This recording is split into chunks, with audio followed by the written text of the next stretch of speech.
안녕하세요. 안녕하세요. 지금 2022년 벌써 이제 4월이 시작되었는데요. 코로나로 말미암아 지금 2년 6개월에 걸친 굉장히 기나긴 터널과 같은 시간을 보내는 가운데 또 사회적 거리두기로 많은 사람들이 함께 이 말씀을 공부하는 이런 모임조차도 지금 잘 이루어지지 않고 있는 때에 이번에 우리 합회 선교부장님과 또 여러분들의 도움으로 우리 목사님들과 함께 귀한 자리를 하게 해주셔서 감사를 드립니다. 오늘 계획으로는 이제 10시부터 오후 4시까지 점심시간 1시간을 빼면 약 5시간의 시간이 준비되어 있는 것 같습니다. 그중에 제가 선교부장님께 말씀드리기를 1시간 반은 제가 중점적으로 말씀을 드리고 1시간은 그 내용을 가지고 질의응답을 받는 토론회 시간으로, 그리고 또 오후에도 1시간 반을 제가 말씀드리고 또 질의응답을 받는 그런 시간으로 이루어 가자고 말씀을 드렸습니다. 질의응답을 좀 많이 가지려고 하는 이런 이유는 오늘 제가 여러분들과 함께 살필 이 예언의 주제는 우리 재림교회가 익히 잘 알고 있는 내용들이 사실 주 내용이 되겠습니다. 그러면서 잘 다루고 있지 않은 다니엘 11장과 계시록 17, 18장에 관한 여러 보여주는, 성경이 보여주는 내용들이 오늘 우리 이 시대에 증거돼야 될 그러한 기별과 어떠한 대척점이 있는지를 살피려고 하기 때문에 거기에는 아마 여러 다른 시각이 있을 수도 있고요. 또 새롭게 자기가 본 방법들, 그리고 또 제가 주장하는 바에 대한 어떤 반박이나 여러 가지 것들을 한번 내어놓고 이런 기회를 가지면 제 자신도 제가 연구해 온 이런 길들이 물론 모두가 다 성령의 인도에 의하여 우리가 다 개인적으로 말씀을 연구하고 있습니다만은 하나님께서 이러한 함께 연구하는 분들의 토론을 통하여 또 더 나은, 그리고 또 무엇을 더 보완해야 되고 또 어느 것이 내게 지금 또 취약한지를 알 수 있는 그런 계기가 되지 않을까라는 생각이 되어서 질의응답 시간을 좀 많이 가져보기로 했습니다.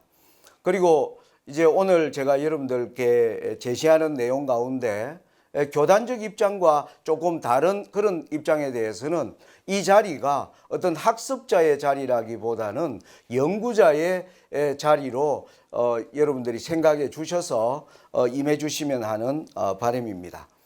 제가 이제 아마 그 선교부장님이 여러분들에게 작은 유인물을 드렸을 거라고 생각합니다. 총 5페이지로 되어 있는데요.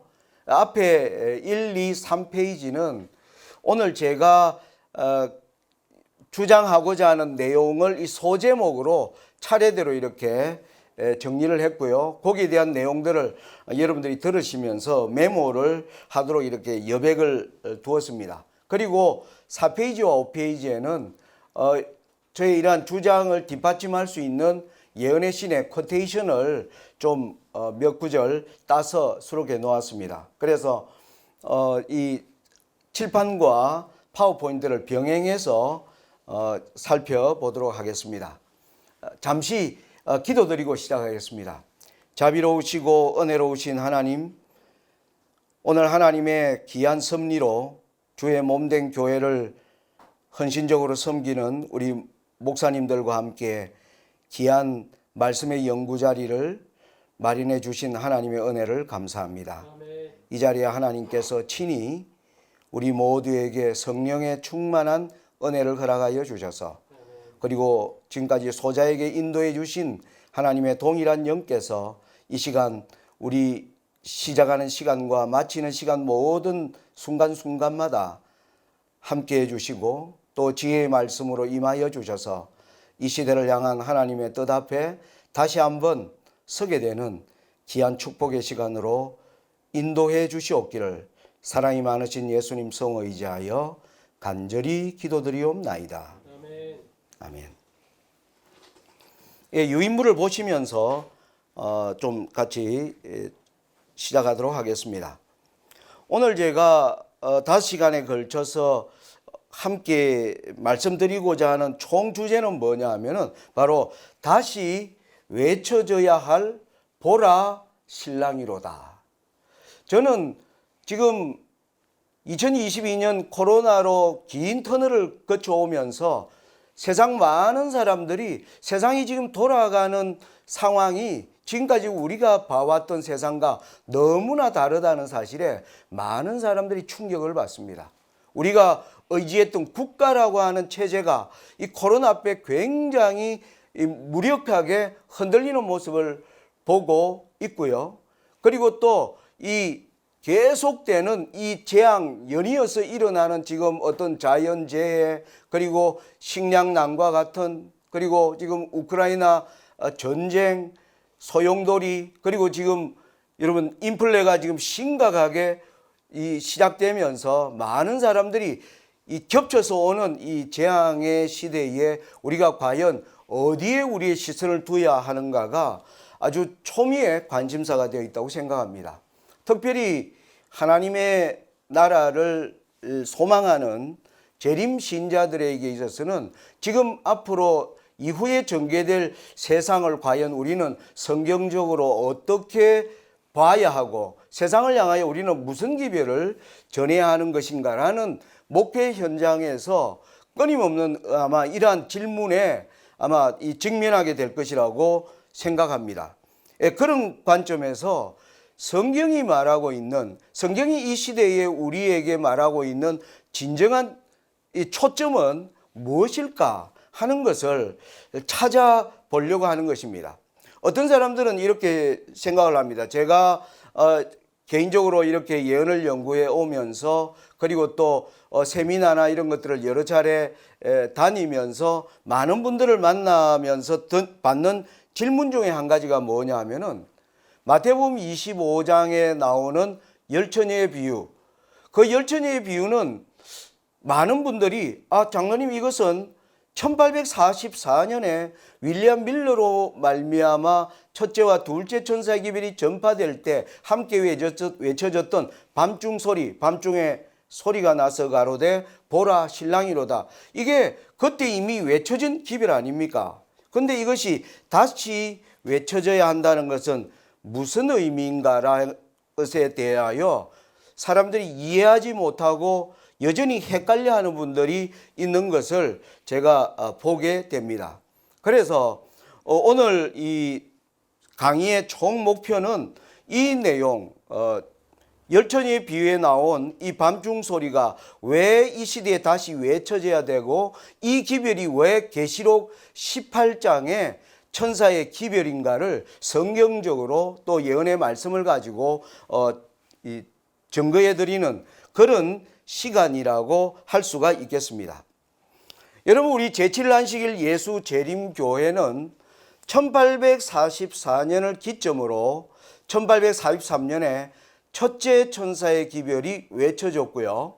그리고 1844년에 들어와 둘째 천사의 기별이 외쳐지는 가운데 이 둘째 천사의 기별에 큰 힘을 주는 일이 1844년 여름에 주어진 밤중 소리 기별이었습니다.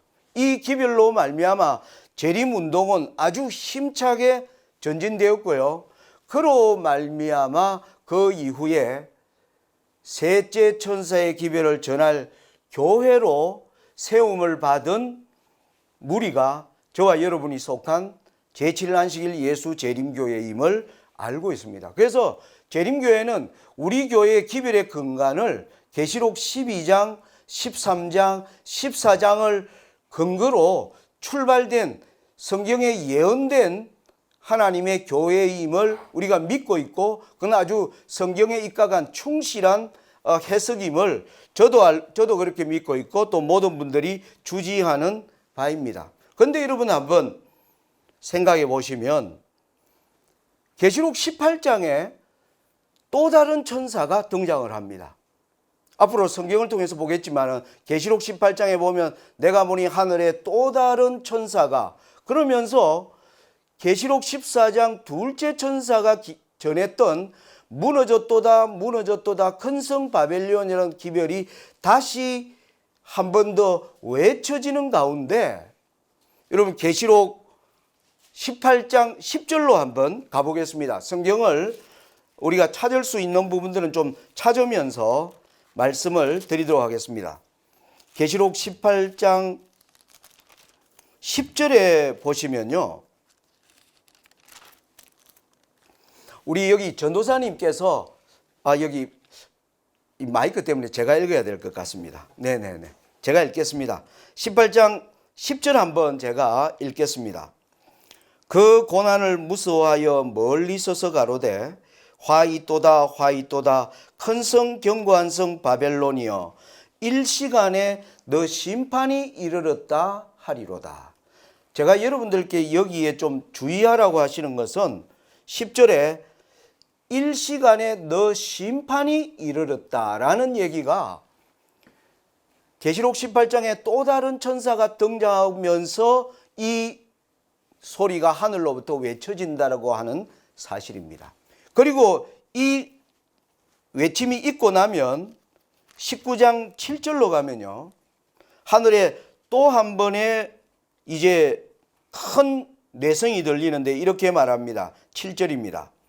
우리가 즐거워하고 크게 기뻐하여 그에게 영광을 돌리세 어린 양의 혼인 기약이 이르렀고 그 아내가 예비하였으니. 여기 19장 7절에는 어린 양의 혼인 기약이 이르렀다라는 말씀이 나옵니다. 자, 여기서 우리가 생각해야 될 게 뭐냐면요. 우리 재림교회는 계시록 14장 7절에 나오는 이르렀다고 하는 사실을, 계시록 14장 7절은 심판하실 시간이 이르렀다. 이건 우리 재림교회가 첫째 천사의 기별이 외쳐지는 장면이라서 아주 익숙한 내용입니다. 심판하실 시간이 이르렀다. 그런데 계시록 18장 10절에는 일시간에 너 심판이 이르렀다 라는 말씀이 나오고요. 그리고 19장 7절에는 어린 양의 혼인 기약이 이르렀다. 이르렀다는 말이 요한계시록에 3번 등장합니다. 그런데 우리 재림교인들은 계시록 14장 7절에 이 이르렀다는 사실에 주안을 두고 있고, 제가 보기에는 18장과 19장에 이르렀다고 하는 내용은 어떤 의미인가에 대하여 깊이 추적해 들어가는 그런 연구가 부족하지 않는가, 이런 생각을 제가 현장에서 느낀 부분입니다. 그래서 오늘 그 내용이 계시록 14장 7절, 18장 10절, 19장 7절로 이어지는 이 세 분에 이르렀다는 내용이 오늘날 2022년을 살아가는 코로나로 말미암아 지금 온 세상 사람들이 심판이 가까웠다고 하는 그러한 분위기를 이 내용들이 어떻게 뒷받침해 주고 있는가를 좀 말씀드리려고 하는 것입니다.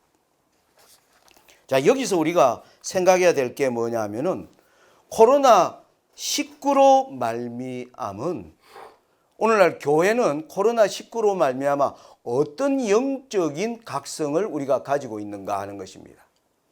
먼저 우리 전염병에 관해서 성경은 뭐라고 말씀하고 있는가, 두 가지 성경절을 좀 한번 찾아보겠습니다. 레위기 26장의 말씀과 에스겔인데요. 먼저 레위기 26장의 말씀을 보겠습니다. 레위기 26장 14절로 16절의 말씀이 되겠습니다. 그러나 너희가 내게 청종치 아니하여 이 모든 명령을 준행치 아니하며 나의 규례를 멸시하며 마음에 나의 법도를 싫어하여 나의 모든 계명을 준행치 아니하며 나의 언약을 배반할진대 내가 이같이 너희에게 행하리니 곧 내가 너희에게 놀라운 재앙을 내려 폐병과 열병으로 눈이 어둡고 생명이 쇠약하게 할 것이요. 하나님께서 전염병을 보내는 내용이 성경 66권에서 최초로 등장하는 장면이 바로 여기 하나님의 율법에 관하여 기록하면서 레위기 26장은 율법에 순종할 때 받는 축복과 율법을 떠났을 때 받는 저주를 기록하는 장에서 하나님의 율법을 하나님의 백성들의 삶에서 하나님의 율법의 표준이 무너져 버리고 무너질 정도가 아니고 여기 보면 15절에 나의 규례를 멸시하며 그리고 마음에 나의 법도를 싫어하여 그러니까 백성들이 하나님의 법을 그냥 어기는 게 아니라 의도적으로 하나님의 법을 뭐 하는 겁니까? 싫어하는 것입니다. 그렇게 되는 지경까지 이르게 될 때 하나님께서 그 교회에 대한 경고로 보내시는 것이 폐병과 열병이라고 하는 질병을 보내겠다라고 하는 것이 레위기 26장 14절부터 16절이 주는 이 교훈을 우리가 굉장히 엄숙하게 저는 생각해야 된다. 지금 2년 6개월 동안 그리고 앞으로 지금 이제 이 팬데믹이 엔데믹으로 지금 전환되기를 희망사항으로 이제 얘기하고 있죠. 물론 이게 엔데믹이 될지 안 될지도 잘 모르겠고 그렇지만 다른 재앙들이 연이어 오는 아무튼 이런 때에 우리가 이 코로나19를 어떻게 이해하고 받아들이느냐는 굉장히 교회의 영적 각성을 갖는 데서 아주 중요한 지점이라고 생각이 됩니다. 이걸 이 사상을 기반으로요. 에스겔 14장을 한번 보겠습니다. 에스겔 14장 21절입니다.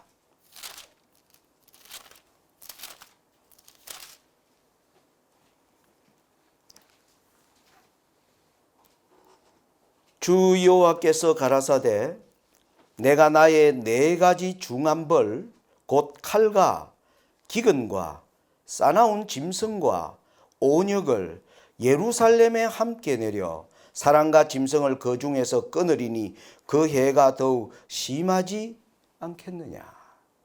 이 에스겔 14장 21절에는 하나님이 예루살렘에 내리는 네 가지 중한 벌, 칼, 전쟁을 나타내죠.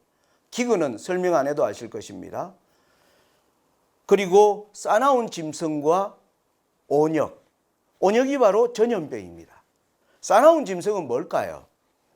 여기서 의미를 하나님께서 교회에 주시는 하나님의 교회에 주시는 네 가지 중한 벌이 칼, 전쟁과 기근과 그리고 전염병과 함께 싸나운 짐승을 보내시겠다. 여러분 여기서 우리는 짐승은 국가임을 알고 있습니다. 그러면 국가가 싸나워진다 이 말입니다. 국가가 싸나워진다는 것은 백성들에게 뭡니까? 인격적으로 백성들을 대우하지 않을 것을 설명합니다. 강제적인 국가가 힘으로 백성들을 다스리는 때를 설명하는 내용이 싸나운 짐승입니다. 여러분 우리가 코로나가 진행되면서 국가가 하나의 작은 재앙을 빌미로 우리의 자유를 어느 날 갑자기 제한하고 통제할 수 있을 가능성을 우리는 전 세계를 통해서 다 목격했습니다. 인간의 인권을 존중한다는 미국, 유럽 모든 나라들이 백신 강제 접종 성격에서 나타난 것처럼 이게 에스겔 14장에 교회에 주시는 경고 가운데 온역과 함께 전쟁, 기근, 싸나운 짐승이 등장한다는 거죠. 이게 아까 읽었던 레위기 26장과 맞닿아 있습니다. 레위기 26장으로 다시 한번 가보겠습니다. 우리가 아까 16절까지 보았는데요. 그 후반을 보면 이러한 사상이 있음을 알 수가 있습니다.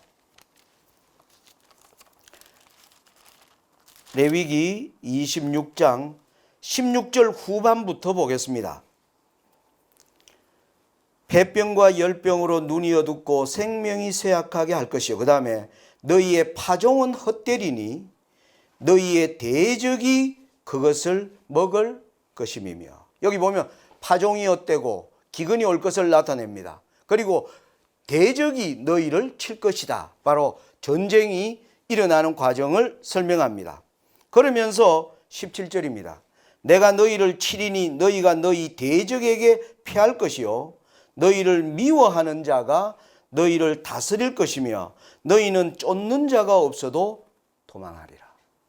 여러분 17절에 너희 대적에게 패할 것이요 너희를 미워하는 자가 너희를 다, 정치가 싸나워지는 겁니다. 정치가 국민을 사랑하는 것이 아니라 국민을 미워한다는 것입니다. 그래서 미운 자가 정치를 하게 될 것이다. 그리고 너희는 쫓는 자가 없어도 도망치리라. 엄청난 공포적인 상황이 재현될 것을 설명하는 게 바로 레위기 26장입니다. 이 내용이 뭐와 병행되어 있습니까? 폐병과 열병이 주어지면서 연이어 일어나는 사건입니다. 그래서 에스겔 14장 21절의 네 가지 중한 벌이 사실은 여기 레위기 26장 14절로 17절에 근거한 말씀임을 우리가 알 수가 있습니다. 우리 누가복음 21장도 하나 보겠습니다. 누가복음 21장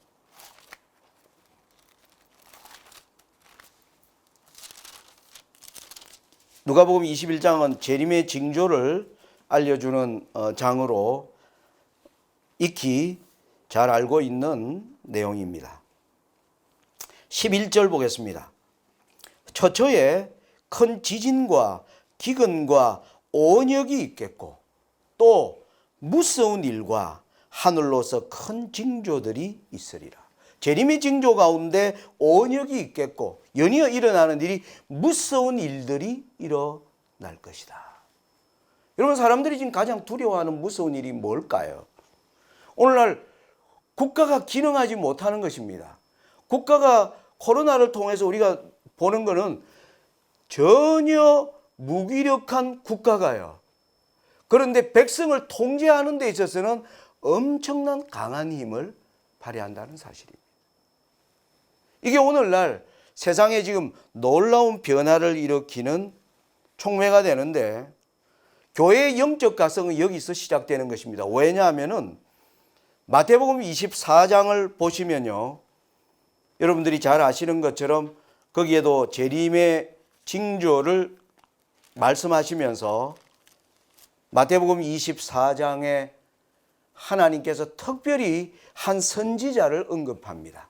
바로 다니엘입니다. 마태복음 24장 15절 말씀을 보겠습니다. 그러므로 너희가 선지자 다니엘의 말한 바 멸망에 가증한 것이 거룩한 곳에 선 것을 보거든 읽는 자는 깨달을진저. 여러분 여기 재림의 징조에서 예수님이 유일하게 언급하고 있는 한 인물이 선지자 다니엘이 말한 것.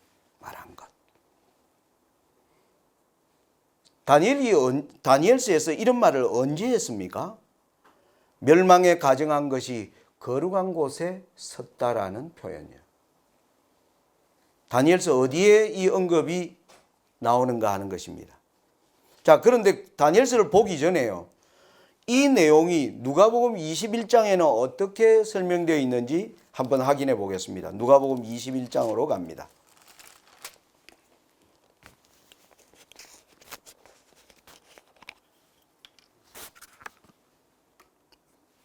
누가복음 21장 20절 보시면 너희가 예루살렘이 군대들에게 에워싸이는 것을 보거든 그 멸망이 가까운 줄을 알라. 여러분 마태복음 24장 15절과 누가복음 21장 20절은 예수님이 이 일이 일어나는 것을 보거든 일어나 산으로 도망가라는 말씀이 주어지는 내용인데, 마태복음 24장에 마태복음에는 멸망에 가증한 것이 거룩한 곳에 선 것을 보거든 이렇게 표현되었는데, 누가복음에는 예루살렘이 군대들에게 에워싸이는 것을 보거든 이렇게 되어 있다는 사실이죠. 그러면 우리가 여기서 거룩한 곳은 예루살렘을 나타내는 것이고, 멸망에 가증한 것은 군대임을 우리가 여기서 알 수가 있습니다. 마태복음 24장과 누가복음 21장을 엮어서 우리가 생각을 해보면, 그것은 뭐냐면 교회를 국가가 강제화하는 것, 쉽게 말하면 우리가 코로나로 말미암아 우리가 이걸 보는 것입니다. 코로나로 교회가 가장 큰 충격을 저는 받아야 되는데, 세상이 교회를 싫어하는 줄 알았는데 싫어하는 정도가 아니라 혐오한다는 사실을 코로나를 통해서 교회가 보게 됩니다. 교회가 세상 사람들에게 빛이 되지 못한 결과가, 교회를 보는 시선이 굉장히 무섭고 싸납다는 사실을 코로나를 통해서 이 교회가 각성해야 될 중요한 내용 중에 하나가 바로 이것입니다. 그래서 하나님이 교회를 향하여 싸나운 짐승, 너희는 쫓는 자가 없어도 도망치게 되리라. 너희의 대적이 너희를 다스릴 것이다. 너희 대적이 너희의 모든 파종한 것을 너희 대적이 먹을 것이다. 사단의 교회를 향한 충만한 적개심이 이 전염병을 시작으로 교회에 쏟아질 것을 보여주는 내용이 성경이 말하고 있는 전염병에 대한 경고라고 하는 점에서 저는 교회의 중요한 영적 각성의 문제가 이 문제와 관련되어져 있다고 생각합니다.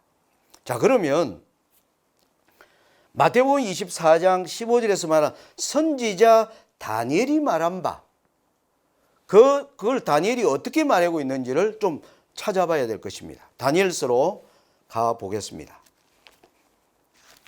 다니엘 8장, 바로 오늘날 우리 재림교회의 출발의 진원지라고 할 수 있는 2300 주야가 등장하는 바로 그 핵심 내용의 13절입니다. 여기에 선지자 다니엘의 말한 내용이 나옵니다. 내가 들은 적 거룩한 자가 말하더니 다른 거룩한 자가 그 말하는 자에게 묻되, 이상에 나타난 바 매일 드리는 제사와 망하게 하는 죄악에 대한 일과 성소와 백성이 내어준 바 되며 짓밟힐 일이 어느 때까지 이를꼬. 바로 이게 다니엘 8장 거룩한 하늘의 두 거룩한 분에 의하여 주어지는 질문과 대답이 2300 주야가 때에 성소가 정결하게 암을 입으리라는 그 내용으로 연결되고 있다는 사실입니다. 여기 보니까 13절에 매일 드리는 제사, 바로 이게 거룩한 것과 관련되어 있는 것임을 우리가 알 수가 있고요. 그 다음에 멸망에 가증한 것은 망하게 하는 죄악에 대한 일이라는 것을 우리가 다니엘이 이렇게 말하고 있음을 볼 수가 있습니다. 이것이 이후에 확장되는 내용은요, 11장 31절로 가겠습니다. 11장 31절에 보면 군대에는 그의 편에 서서 성소 곧 견고한 곳을 더럽히며 매일 드리는 제사를 폐하며 멸망케 하는 미운 물건을 세울 것이며, 이 말씀으로 확장되고 있고요. 마지막 결론 부분에서 12장 10절로 11절에서요 이렇게 기록이 되어 나옵니다. 많은 사람이 연단을 받아 스스로 정결케 하며 희게 할 것이나 악한 사람은 악을 행하리니 악한 자는 아무도 깨닫지 못하되 오직 지혜 있는 자는 깨달으리라. 매일 드리는 제사를 폐하며 멸망케 할 미운 물건을 세울 때부터 1290일을 지낼 것이요. 여러분, 여기 매일 드리는 제사를 폐하며 멸망케 할 미운 물건을 세울 때부터, 이걸 깨닫는 것이 마지막 때에 지혜에 있다고 하는 사람의 깨달음과 아주 밀접하게 관련이 되어 있는 내용입니다. 자, 지금은 서론 부분이기 때문에 제가 성경의 그냥 여러 부분들을 제가 지금 보여드리는 것입니다. 여기에 대한 이제 내용에 대한 해석이나 이것은 좀 이후의 일로 일단 미루고 말씀드리고 있는 것입니다. 자, 이 주제 하에서 2300주야와 성소정결이라고 하는 하늘 성소의 마지막 사업 정결 2300주야가 끝나는 우리 제7안식일 예수재림교회는 구속의 역사 가운데 하나님께서 정하신 때의 끝이 바로 1844년 2300주야의 끝을 알리는, 동시에 성소 정결의 시작을 알리는, 여기에서 이 진리를 세상에 증거하도록 하나님께서 바로 제7안식일 예수재림교회를 세웠다는 것입니다. 그래서 오늘 우리의 모든 예언의 기초는 이러한 사실에 기반을 두고 전개되고 있다는 것을 확인할 수가 있습니다. 자, 그러면 이제 오늘 강의의 이제 본 주제로 이제 들어가겠습니다. 가장 기본입니다. 다니엘 7장입니다. 다니엘 7장을 어떻게 이해해야 하는가 하는 것입니다. 요거는 좀 파워포인트를 제가 활용해서 좀 보도록 하겠습니다. 이게 지금 나오나요? 연결됐는데.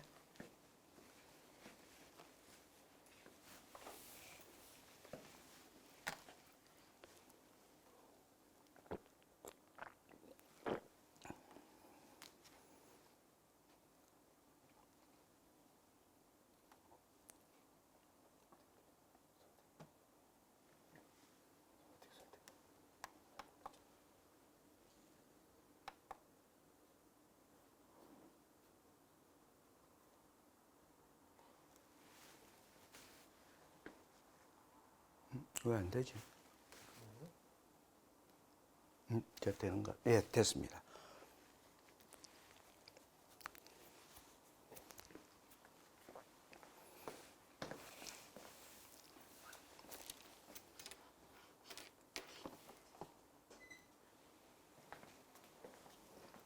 제가 여기 다니엘 7장의 이상에 관한 내용을 7장 2절부터 14절의 내용을 옮겨 놓았습니다.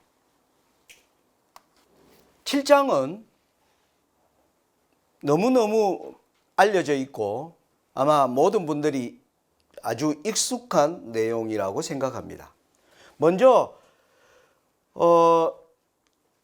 2절부터 8절까지의 내용은요, 이 땅에 일어나는 하나님을 대항하는 세력들이 순차적으로 등장하는 내용입니다. 사자, 곰, 표범, 열불 가진 짐승, 그리고 작은 뿔.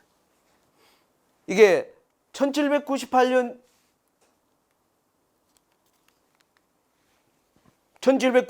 우리 재림교회는 1798년 이전에 이 5개의 세력이 하나님의 말씀대로 역사에 등장한 것을 우리가 알고 있습니다. 그래서 이제 남은 내용은 1798년 이후입니다. 1798년 이후에 관한 이상은 9절부터 14절까지인데요.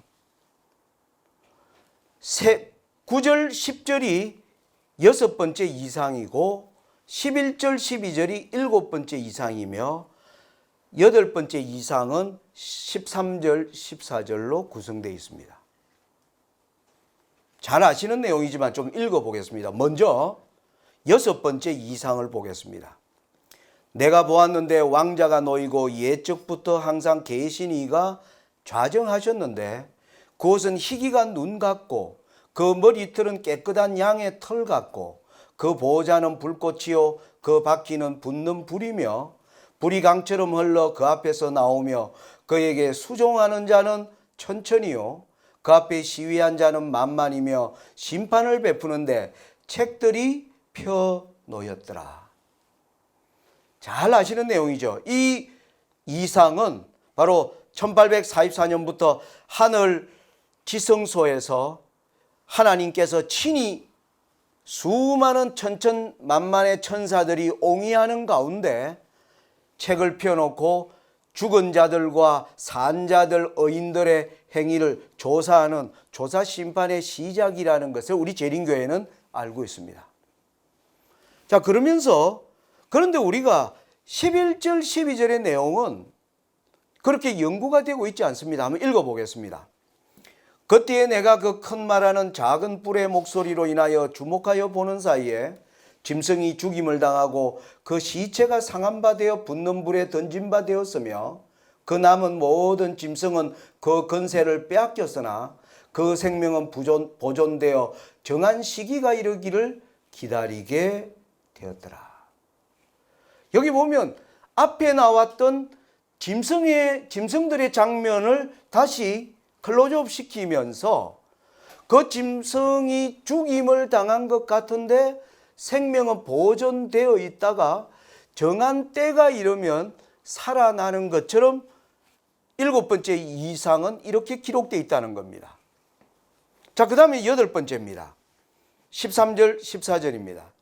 내가 또 밤 이상 중에 보았는데 인자 같은 이가 하늘 구름을 타고 와서 예적부터 항상 계신 자에게 나와 그 앞에 인도됨에 그에게 권세와 영광과 나라를 주고 모든 백성과 나라들과 각 방언하는 자로 그를 섬기게 하였으니 그 권세는 영원한 권세라 옮기지 아니할 것이요 그 나라는 패하지 아니할 것이니라. 8번째로 등장하는 13절 14절은 이 또한 우리 재림교인들에게 익숙한 성경절입니다. 많은 재림교인들이 이렇게 얘기합니다. 장로님 1844년에 이때 인자 같은 이가 예적부터 항상 계신 자에게 나아가서 나라를 받는 일들이 함께 있었던 일이 아닙니까?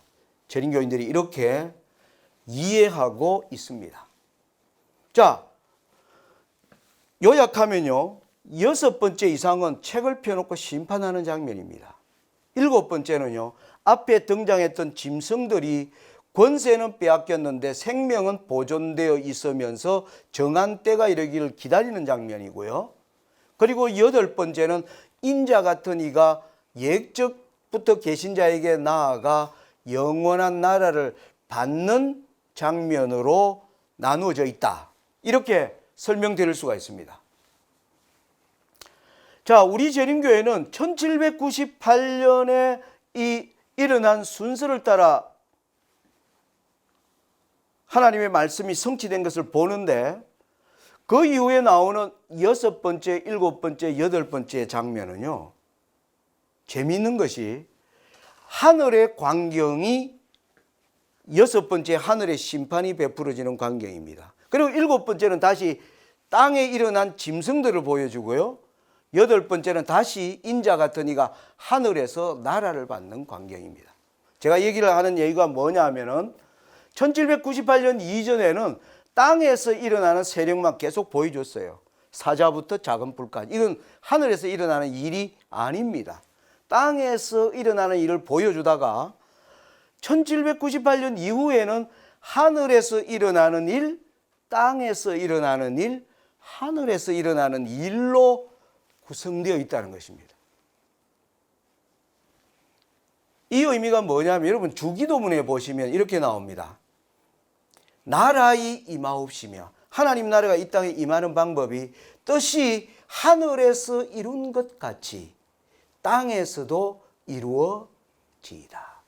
1798년 이후에 하나님 나라가 완전한 이 땅에 임하기 위해서 하늘에서 일어나는 일을 보여주는 겁니다. 하늘에서 일어나는 일의 결과로요, 땅에서 어떤 일이 일어나요. 이 일의 결과로 하늘에서 영원한 나라를 받는 광경으로 진행되어 있다는 사실입니다. 자, 여기서 또 한 가지 생각해야 될 게 뭐냐면은 이 모든 예언들은 순서입니다. 사자가 나오고요, 곰이 나옵니다. 곰이 나오고 표범이 나오고, 이 순서는 절대 바뀌지 않습니다. 다른 말로 하면 순차적입니다. 여러분, 그러면 이 사건도 순차적일까요? 6번째, 7번째, 8번째도. 제가 많은 분들에게 질문을 하면 이게 순차적일까요? 이렇게 질문을 하면 대부분 대답을 잘 안 하세요. 안 하는 이유가 뭐냐면은 많은 분들이 심판을 베푸는데 책들이 펴있는 이 광경하고 예적부터 항상 계신자에게 나아가 인자가 나라를 받는 게 1844년에 동시에 일어난 사건이라고 각시대 대쟁투 곳곳에 있거든요. 그러다 보니까 이게 순차적으로 안 보이는 겁니다. 그래서 사람들이 답하는 걸 굉장히 주저합니다. 이걸 과연 어떤 의미인가 하는 겁니다. 그래서 제가 여기 제목에 다니엘 7장에서 이 첫 번째 페이지 맨 밑에 단 지금 하고 있습니다. 그 순차적으로 보아야 할 6번, 7번, 8번. 이거는 앞의 내용들이 순차적인 것처럼 6째, 7째, 8째도 차례대로 일어나는 일들입니다. 이제 그거를 설명드릴 텐데요. 여기서 다니엘 7장과 8장의 관계를 먼저 확인할 필요가 있습니다. 자, 7장의 순서는 우리 목사님들 다 잘 알고 있다고 생각이 되고요. 그래서 제가 이제 이렇게 정리를 했습니다. 간단히 6번째는 하늘에서 심판이 베풀어지는 광경. 그리고 7번째는 정한 때를 기다리고 있는 짐승. 제가 이렇게 소제목을 정했습니다. 그 다음에 8번째는 하늘에서 인자가 나라를 받음. 이렇게 했는데 이 인자가 나라를 받는 일이 아직 일어나지 않았다는 사건입니다. 그런데 많은 사람들이 엘렌 화이트이 1844년에 이게 일어났다라고 예언의 신에 기록되어 있는데 어떻게 된 거지? 라는 의문을 품습니다. 자, 여러분 이제 7장과 8장의 병행관계를 좀 확인을 하겠습니다. 다니엘 7장을 이제 근거로 8장이 등장하는 거 여러분 알고 계십니다. 8장에는 제가 이 내용을 일일이 볼 생각은 없고요. 우리 목사님들이 다 잘 아시니까 짐승은 여기에 2마리 등장합니다. 수양과 수염소. 다니엘 7장에는 4마리가 등장했습니다. 짐승이요. 그죠? 근데 여기에는 수양과 수염소가 등장합니다. 그리고는 다니엘 7장에는 작은 뿔이 10뿔이 나온 짐승이 나오고 작은 뿔이 등장하는데 8장에는 10뿔 가진 짐승 자체가 등장하지 않습니다. 수양에게 현저한 뿔이 있는데 현저한 뿔이 꺾이고 4뿔이 등장하고 그 이후에 작은 뿔이 올라오는 것으로 다니엘 7장은 기록되어 있다는 사실입니다. 도표로 정리하면 이렇습니다. 도표로 정리하면. 자, 다니엘 7장에는 작은 뿔이 등장하기 위해서 사자, 곰, 표범, 10뿔 가진 이 짐승들이 등장하고 작은 뿔이 등장합니다. 그런데 다니엘 8장은 작은 뿔은 등장을 하는데 수양과 수염소와 4뿔 이후에 작은 뿔이 등장하는 것으로 전개됩니다. 이 이유를 우리 재림 교인 또 우리 목사님들은 잘 알고 계십니다. 그죠? 어떻게 알고 있습니까? 다니엘 7장에서는 로마와 교황권을 나누어서 보여주었는데 8장에서는 로마와 교황권을 한 세력 하나로 보여주는 것이 다니엘 8장의 전개 방식임을 우리 재림교회는 이해하고 있습니다. 자, 그러면 다니엘 7장은 나누어서 보여주는 게 특징이고요. 다니엘 8장은 합해서 보여주는 게 특징입니다. 그러면 심판을 베푸고 정한 때를 기다리는 짐승 인자가 나라를 받는 것으로 다니엘 7장은 나누어서 보여주는데 다니엘 8장은 성소정결이라는 하나의 단어로 이 세 사건을 다 설명하고 있다고 하는 점입니다. 여러분, 이 관계를 이해하는 게 중요합니다. 자, 도표로 만들어 보면 이렇습니다. 도표로 만들어 보면요, 이게 7장의 전개 방식이고 8장의 전개 방식이에요. 그런데 8장의 의미는 이 둘을 같은 성격의 존재로 보라고 하는 하나님의 의도예요.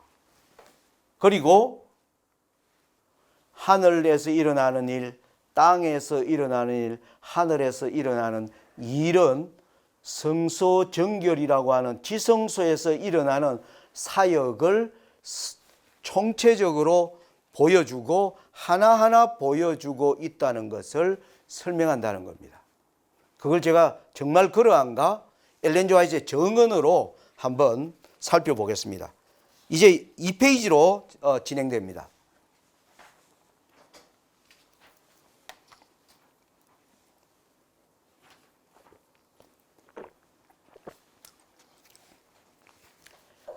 자, 이 페이지의 1번 항을 보시면요, 여기 파워포인트에도 글이 있습니다. 1번 글.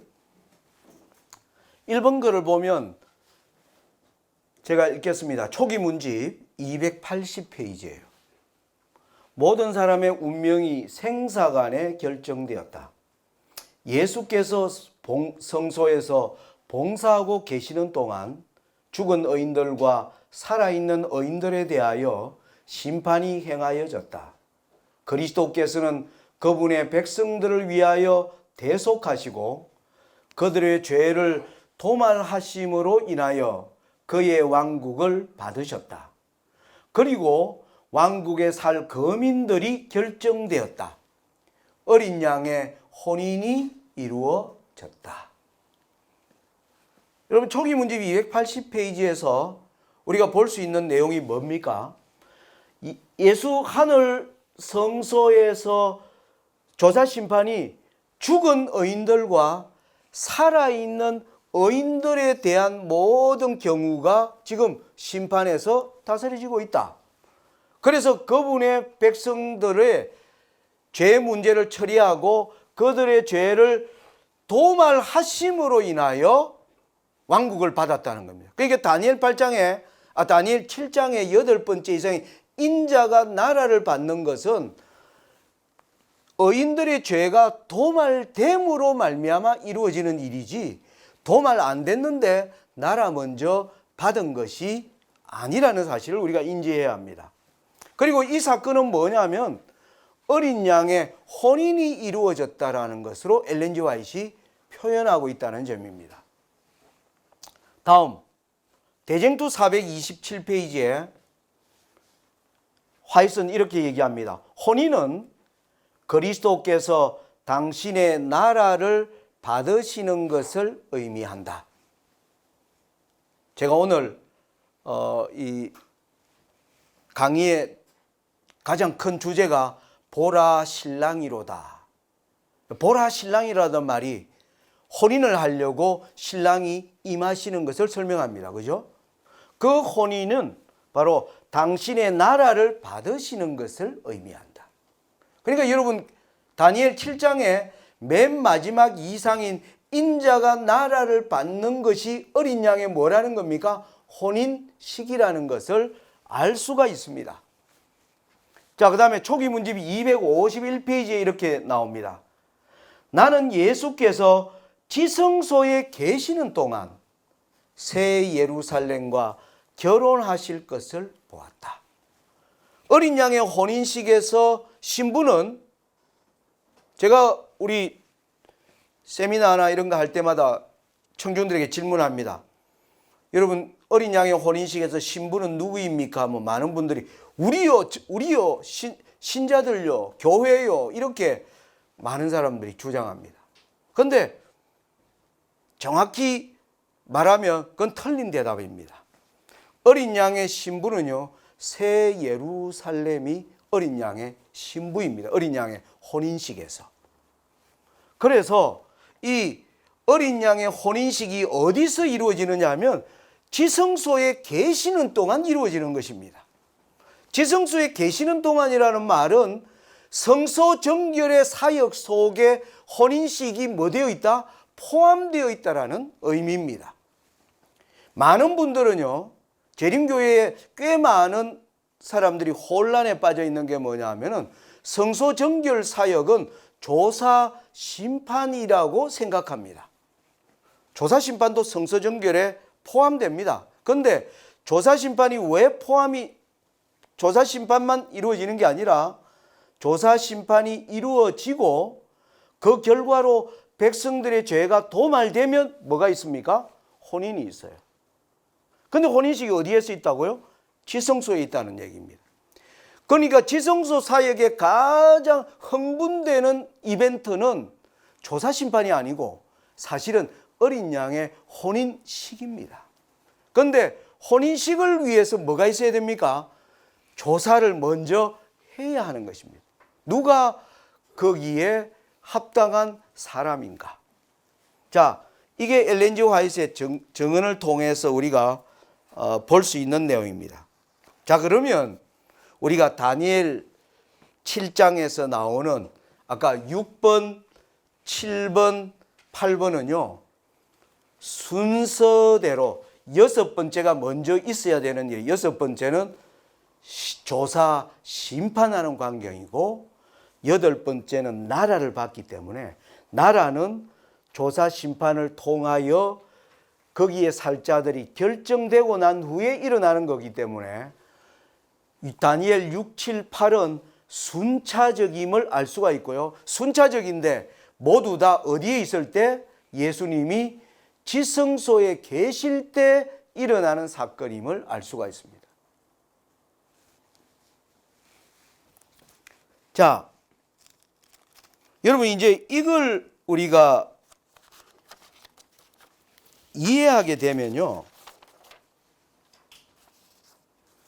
다니엘 아까 7장에 나오는 여섯 번째와 여덟 번째에 대한 오해를 할 수 있는 화이트의 정언을 한번 살펴보겠습니다. 대쟁투 480페이지에 엘렌 G. 화이트 선거를 읽어보겠습니다. 내가 보았는데 인자 같은 이가 하늘 구름을 타고 와서 예적부터 항상 계신 자에게 나와 그 앞에 인도됨에 그에게 권세와 영광과 나라를 주고 모든 백성과 나라들과 각 방언하는 자로 그를 섬기게 하였으니 그 권세는 영원한 권세라 옮기지 않을 것이요 그 나라는 패하지 않을 것이니라. 여기 묘사된 그분의 오심은 이 세상의 재림하심이 아니다. 그분께서는 중보자로서 당신의 봉사를 마치실 때 당신께 주어질 나라와 영광과 권세를 받으시기 위해 옛적부터 항상 계신 하나님 아버지 앞으로 나아가신다. 자, 이 절을 많은 사람들이 오해하면서 읽은 것입니다. 다니엘 7장 13절 14절 보니까 이게 2300주야의 끝에 일어나는 사건 아니냐. 그 다음 문장이 보면 이런 문장이 있거든요. 예언 중에 2300주야의 끝이 되는 1844년에 일어날 것으로 미리 알려져 있는 것도 이때의 오심을 가리키는 것이요 재림을 가리키는 것이 아니다. 이 말씀에 근거해서 많은 분들이 다니엘 7장 13절 14절이 1844년에 일어난 일이 아닌가 이렇게 생각한다는 겁니다. 그런데 여기 자세히 내용에 보면 일어난 일은 뭐냐면 인자 같은 이가 아버지 앞에 인도됐다는 것이 1844년에 일어났다는 겁니다. 그런데 뭐는 안 일어났어요? 나라를 받는 것은 1844년에 일어난 사건이 아니었습니다. 이걸 우리가 분리해서 읽어야 하는 것입니다. 7장 13절의 상황이 예수님이 지성소에 들어가셔서 아버지 앞에 영원한 나라를 받으시기 위하여 아버지 앞에 나아간 사건은 1840년에 예수님이 지성소에 임한 사건이었어요. 그런데 그 나라를 받기 위해서 먼저 뭐가 있어야 됩니까? 조사심판이 있어야 되고, 이 조사심판에서 죄에 대한 도말이 이루어져야 나라를 받는 일. 14절 다니엘 7장 14절의 상황은 완성된 것이 아니다라는 사실을 엘렌 G. 화이트의 글에서도 우리가 이해할 수 있습니다. 다음 글 보겠습니다. 대쟁투 424페이지예요. 그리스도께서 임하셨다. 그러나 그들이 기대했던 바와 같이 지상에 임한 것이 아니고 이미 모형으로 표상된 바와 같이 하늘에 있는 하나님의 성전의 지성소에 임하셨다. 그 사실을 선지자 다니엘은 그분께서 예적부터 항상 계신 자 앞에 나아왔다고 표현하고 있다. 내가 또 밤 이상 중에 보았는데 인자 같은 이가 하늘 구름을 타고 왔으라고 말한다. 그런데 그는 세상으로 온 것을 말하지 않고 예적부터 항상 계신 자에게 나와 그 앞에 인도됨에라고 하였다. 그러니까 1844년에 성취된 것은 예수님이 예적부터 계신 하나님 아버지 앞에 인도된 사실만이 1844년에 성취된 것이지, 나라를 받는 것은 후의 일로 엘렌 G. 화이트도 이와 같이 설명하고 있다는 사실입니다. 또 하나 대쟁투 427페이지에는요 또 이런 말이 나옵니다. 다니엘서 8장 14절에 기록된 바와 같이 그리스도께서 우리의 대제사장으로서 성소를 정결케 하기 위해 지성소에 들어가는 것과 다니엘 7장 13절에 묘사된 대로, 여기 보니까 13절에 묘사된, 14절은 묘사된 게 아니에요. 13절에 묘사된 대로 인자 같은 이가 예적부터 항상 계신 분 앞에 나아가시는 것과 말라기가 예언한 것처럼 주님께서 호련히 그 전에 임하시는 것, 이 세 가지는 모두 같은 사건을 묘사하고 있다. 그것은 또한 그리스도께서 마태복음 25장의 열처녀 비유에서 직접 말씀하신 바와 같이 신랑이, 제가 여기 혼인잔치, 혼인예식에 혼인잔치라는 번역이 틀린 것입니다. 혼인예식이 바른 번역입니다. 신랑이 혼인예식에 들어가는 것과 같은 것이다. 제가 참고로 말씀드리면, 여러분 성경과 예언의 시는요 혼인예식과 혼인잔치를 다르게 표현하는 것. 엘렌 G. 화이트는 메리지와 메리지 서퍼라고 하는 용어로요 구분해서 쓰고 있습니다.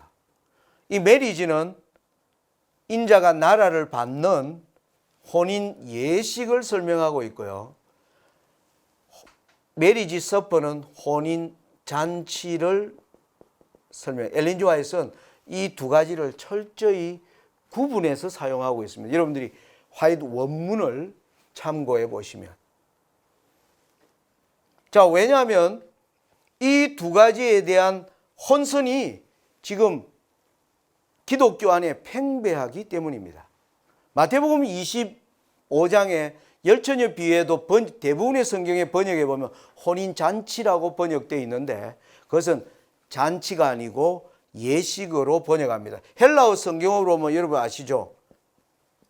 가무스. 혼인식은요 가무스라는 말로 되어 있고요, 혼인잔치는 테이프논이 들어가 있습니다. 테이프논, 톤, 가무스. 이렇게 쓰면 혼인 잔치입니다. 이 성경도 구분하고 있고 엘렌 G. 화이트도 구분해서 쓰고 있는데, 번역하는 사람들은 그냥 잔치라고 했다가 예식이라고 했다가 구분 없이 번역되어 있기 때문에 많은 사람들이 혼란스러워하고 있습니다. 이것을 잘 정리하는 게 중요합니다. 자, 이 내용을 이제 토대로 하면 다니엘 7장에 등장하는 8개 이상 가운데 1798년에 해당하는 이후에 해당하는 6째, 7째, 8번째 이상은 이제 순차적이고 모두가 다 성소 정결과 관련되어 있는 사건들임을 이제 우리가 오해 없이 확인할 수가 있습니다. 성경도 그렇게 말하고 있고 엘렌 G 화이트도 그것을 잘 구분해서 설명하고 있다는 것을 확인할 수가 있습니다. 자, 그러면 또 하나 더 이제 성경적 증거를 하나 더 제시하겠습니다. 자, 성소 정결을 우리가 연구하려면 레위기 16장을 읽으면 이해가 가능합니다. 그죠? 레위기 16장을 한번 보겠습니다. 성소 정결과 레위기 16장은 뗄 수 없는 관계에 있음을 볼 수 있고요. 레위기 16장 보겠습니다. 레위기 16장에 아론이 이날 성소 정결을 위하여 지성소에 들어갈 때 아론이 행해야 할 내용을 기록하고 있는데 여기에 보면 수양과 수염소를 드리는 장면을 보게 됩니다. 레위기 16장 한번 보겠습니다. 16장 보시면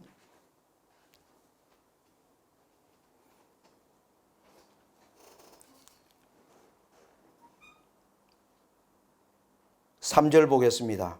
아론이 성소에 들어오려면 수송아지로 속죄 제물을 삼고 수양으로 번제물을 삼고. 여기 보면 수송아지, 수양이 나오는데 수송아지는 그 이후의 내용에 보면 6절 보겠습니다. 아론은 자기를 위한 속죄제에 수송아지를 드리되. 이날 성소 정결에 사실은 수송아지가 들어가는 것은 그건 아론 자신을 위해서 드려지는 것입니다. 그런데 이날 속죄를 위해서 드려지는 것은 수양과 수염소입니다. 그래서 먼저 수양을 드리는 내용이 3절에 나오고요. 그 다음에 7절 또 그 두 염소를 취하여 회막문 여호와 앞에 두고 두 염소를 위하여 제비 뽑되 한 제비는 여호와를 위하고 한 제비는 아사셀을 위하여 할지며 아론은 여호와를 위하여 제비 뽑은 염소를 속죄제로 드리고. 그래서 다니엘 8장에 수양과 수염소가 등장하는 다니엘 8장은 전체가 다 성소 정결을 주제로 설명되어 있는 장임을 우리가 여기서 알 수가 있습니다. 자, 수양을 드리고요.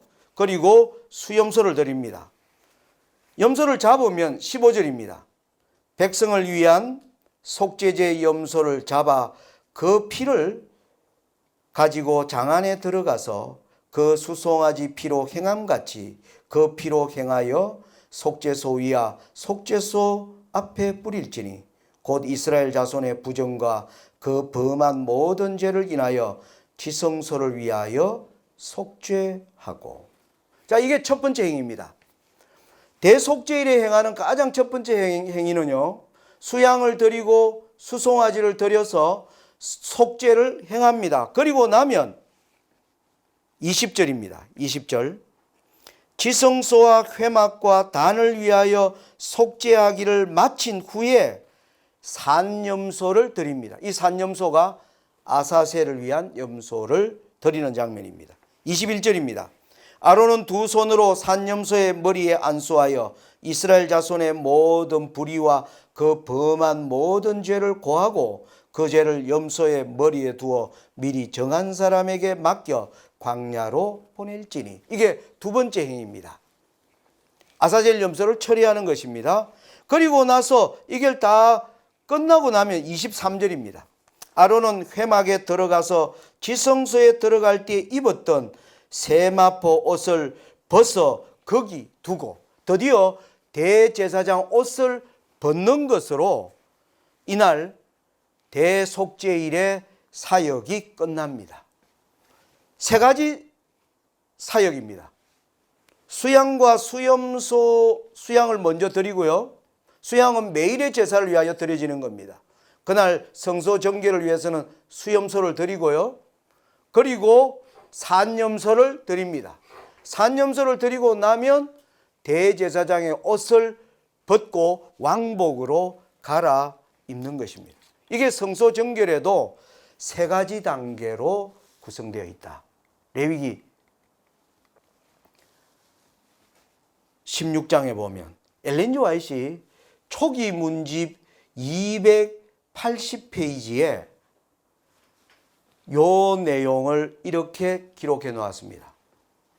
한번 읽어보겠습니다. 모든 사람의 운명이 생사간에 결정되었다.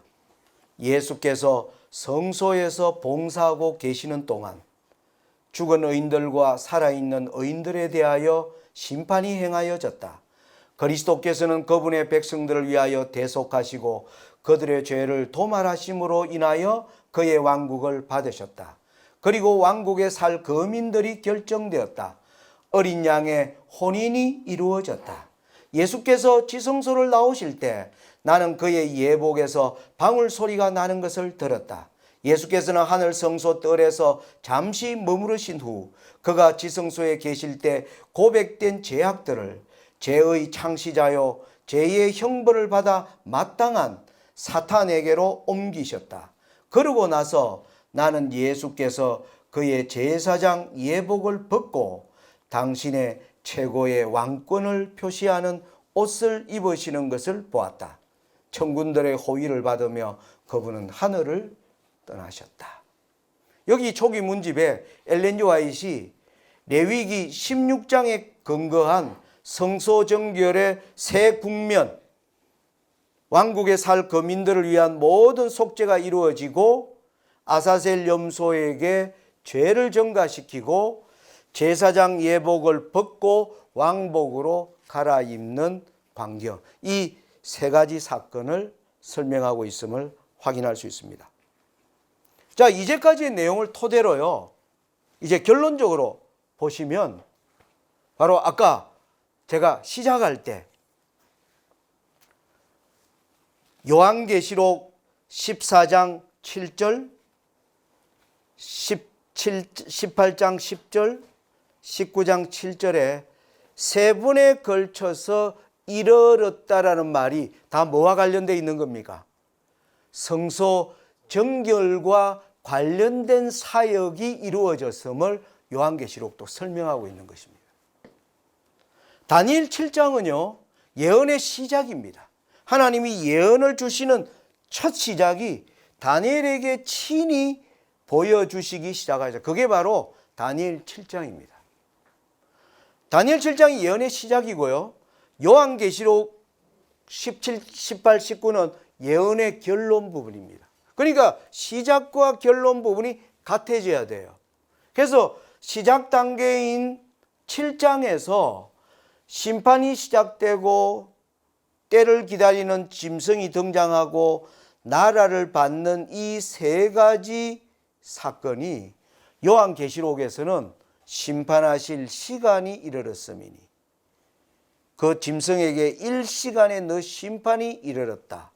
그리고 어린 양의 혼인 기약이 이르렀다는 것으로 요한계시록은 다니엘 7장을 근거로 결론을 이끌어간다는 사실을 우리가 이해하게 되는 것입니다. 자, 그러면 여러분, 여기서 이게 왜 계시록 17, 18장 연구가 중요한가가 나오는 겁니다. 자, 우리 재림교회는 이 계시록 14장 7절의 이 예언에 지금 초점을 두고 출발했습니다. 근데 지금 18장 10절과 19장 7절에 이르렀다고 하는 것은 이 또한 뭡니까? 성소정결의 사역에 포함되어 있는 일임을 우리가 보았습니다. 그러면 이 이르렀다는 것을 아는 이 사건은 무엇을 근거로 출발하느냐 하면은 계시록 17장을 근거로 출발하고 있다는 겁니다. 여러분, 오늘날 우리가 전하는 세천사 기별은요, 계시록 13장을 근거로 하고 있습니다. 계시록 13장에 보면 땅에서 올라오는 짐승, 바다에서 올라오는 짐승.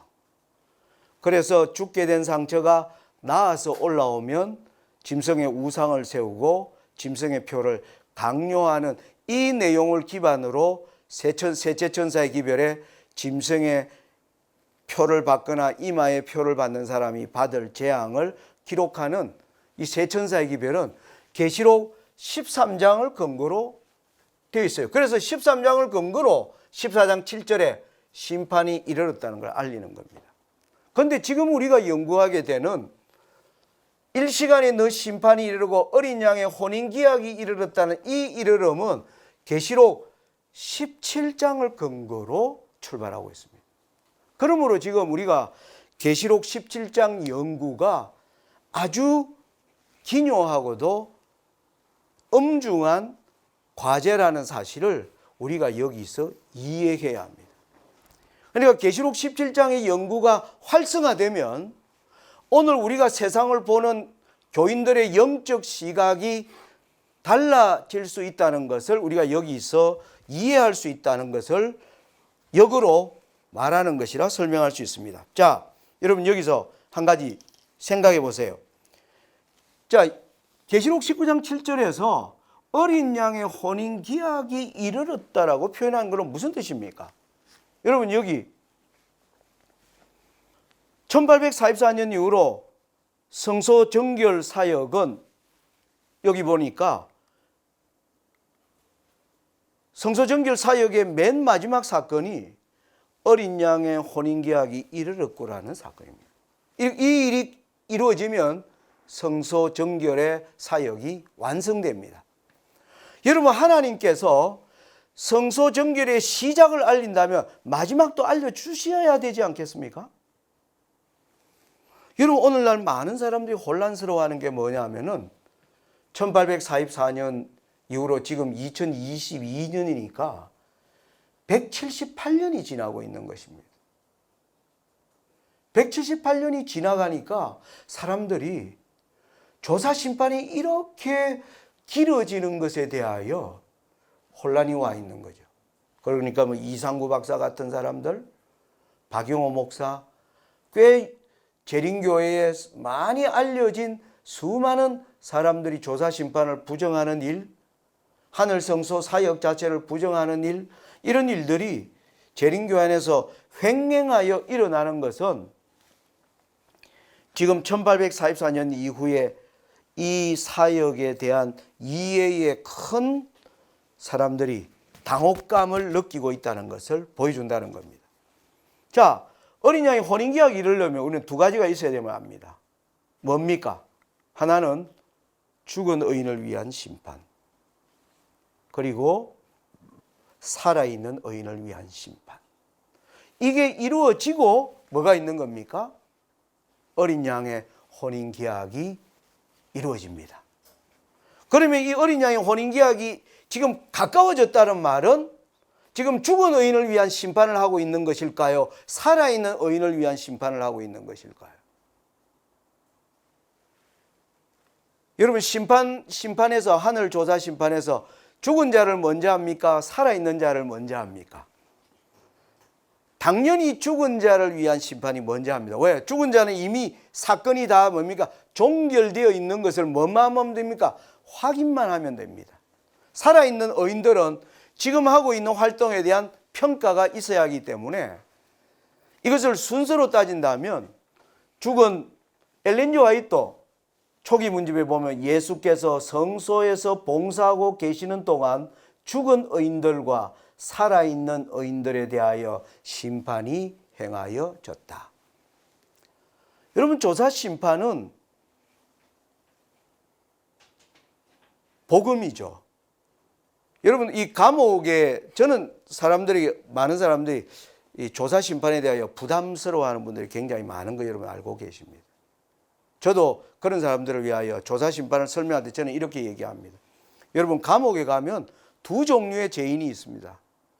한 종류의 다 죄를 지어서 감옥에 갇혔는데 대부분의 죄인들은 자기가 이 감옥에 들어온 죄에 대하여 잘못을 뉘우치지 않고 재수 없어서 잡혀 들어온 것처럼, 그리고 거기에 대한 뉘우침이 없이 살아가는 대부분의 죄수가 있습니다. 그런데 소수의 한 부류의 죄인들 중에 이런 죄인들이 있을 것입니다.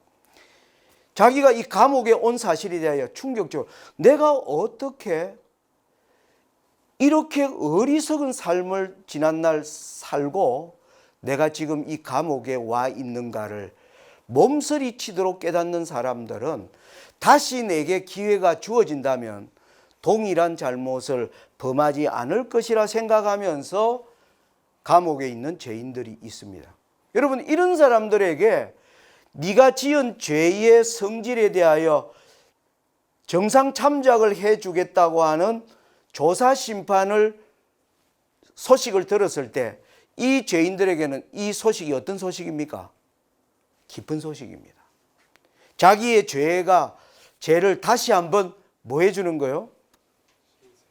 조사해 주시는 것. 그것은 내가 여기에 오게 된 사실에 대하여, 그리고 내가 이것을 진정으로 뉘우치고 있다는 사실에 대하여 증명해 주는 것이기 때문에 조사 심판은 정말 죄를 뉘우치고 회개하는 사람에게는 복음입니다. 이 죄를 회개하지 않고요, 그냥 지나치는 사람은 그건 뭐 하려고 다시 조사하는가, 이런 생각이 드는 것입니다. 아니, 내가 뭐 죄를 지은 사실 사람이 털어서 먼지 안 나는 사람이 없는데 이걸 다시 털어서 뭘 하겠다는 건가, 이런 생각이 어떤 사람에게는 조사 심판이 이렇게 이해되기도 합니다. 그러나 자기가 죄를 지은 사실에 대하여 끔찍하게 슬퍼하는 사람에게는 이 죄에 대한 성질을 다시 한번 조사해 주는 것은 엄청난 굿뉴스가 된다는 사실입니다. 자, 그런 의미에서요, 이 어린 양의 혼인기약이 이르렀다는 말은 지금 살아있는 의인들, 우리 살아있는 의인이라는 말은 하나님을 믿고 자신의 죄를 예수님께 진정으로 고백하고 그 죄를 예수님께 드린 사람들, 그 죄가 지금 어디로 옮겨져 있습니까? 하늘 성소로 옮겨져 있습니다. 그 죄를 두고 사탄은 뭐 하는 겁니까? 하나님과 예수님이 다투는 것입니다. 사탄은 그 죄를 지적하면서 그가 여전히 그런 죄를 동일하게 범할 수 있는 죄인이라고 하면서 하늘나라에 합당하지 않다라고 하는 주장에 대하여 예수님이 그들을 위하여 옹호해 주는 이 사건이 조사심판이라는 걸 우리가 기억할 때, 어린 양의 혼인기약이 이르렀다는 말은 지금 하늘 살아있는 의인을 위한 심판이 이미 시작되었다는 것이고, 그것이 맞춰지려고 한다는 사실을 알려준다. 계시록 19장 7절의 내용이 오늘날 우리에게 긴박하게 요긴하게 되는 것은 드디어 심판이 결정되고 있다는 사실을 우리에게 말한다는 의미에서 굉장히 중요한 의미가 있는 것입니다.